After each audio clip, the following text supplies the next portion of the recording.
point, we've probably got our foot loops all tuned up, and we've got our chest ascender set up to be about right, as close as we can get to a low mount. So we want to get all this on rope. One of the things we need to do is put our chest ascender on the rope. And you want to do that kind of early because you're going to have to take slack out of the rope. I'm using a ground tie, and it'll have some slack in the rope. So I need to take that out. And I'm going to pull that up pretty tight. But I want you to see this. Notice that I've got probably, 3 feet of rope just hanging to the ground below this ascender. Watch what happens. I'm going to put that over my shoulder so it won't get in the way. Watch what happens when I take out the slack of the rope. You see that feed through there? That's not that ascender doing that. That's this rope doing that. That's PMI 11 millimeter easy bend. 10 millimeter, 9 millimeter will do that too.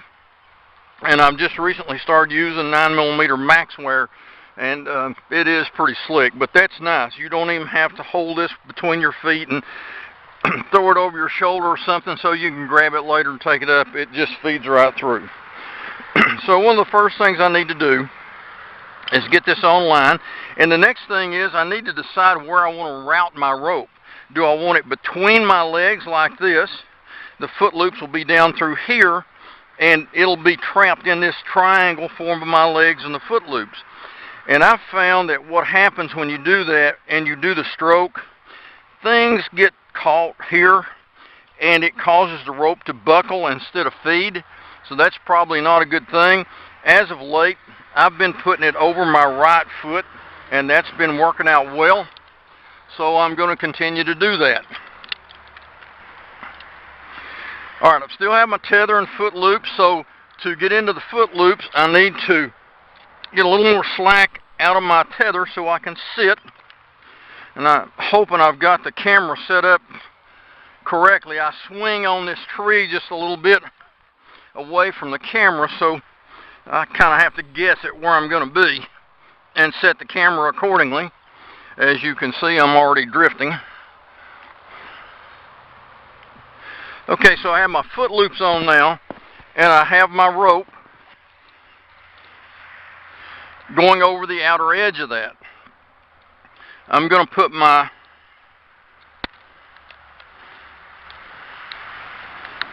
tether on, and we'll be ready to do some strokes. Now, I think I mentioned when you get this thing set up and you're on rope, you're going to be able to take some more slack out here. You want some, you don't want to make it terribly uncomfortable on yourself, but the more slack you can take out of here, the further you're going to be able to raise it. So let's take one stroke and see where we are. And as I do this, keep in mind when this ascender reaches this ascender, my legs should be about straight. So I'm going to take a stroke upward. And you see, there we go. My legs are straight. Notice how these have kind of timed out. Now, I could make this come all the way up to here by shortening my foot loops a little bit. Probably unnecessary. I get a pretty good stroke as it is, and I'm not going for a maximum stroke here because I got to get back down. Speaking of getting back down, the Frog and the Texas sit stands are one-way systems. They go up well, and they don't come down worth a hoot.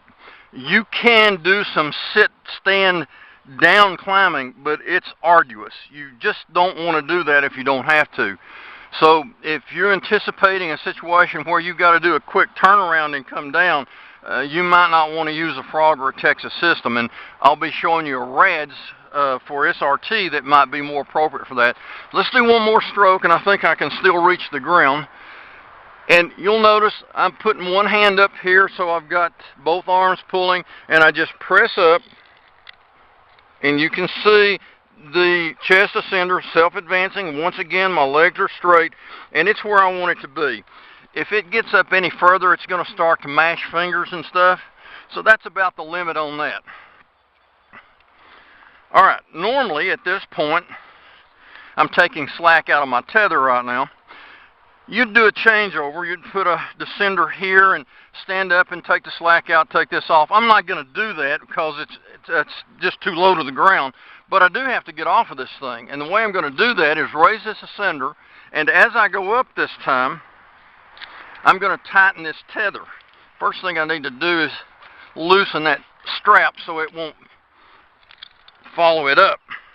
Alright, now what that did for me, this is now loose. I can simply take it off and drop it. I don't need my foot loops, so I'm going to get out of them. And you might be thinking, how are you going to do that? Because you can't get your weight off that. Well, actually I can. I have an adjustable tether.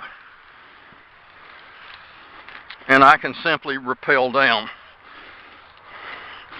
Pretty neat, huh? Of course, you don't want to rappel out of reach of your ascender, but that's only if you're low to the ground or you're just going to drop down to a limb right below you or something. So it is handy. You can see how much room I've got there, so I've got some to go. It works really well for unloading things and changing over and doing some stuff like that. So that's pretty much how this frog system works. All in all, it's probably my favorite climbing system. When I go out for exercise to get some workouts in the trees, it's what I use, except I use my double-handle ascender.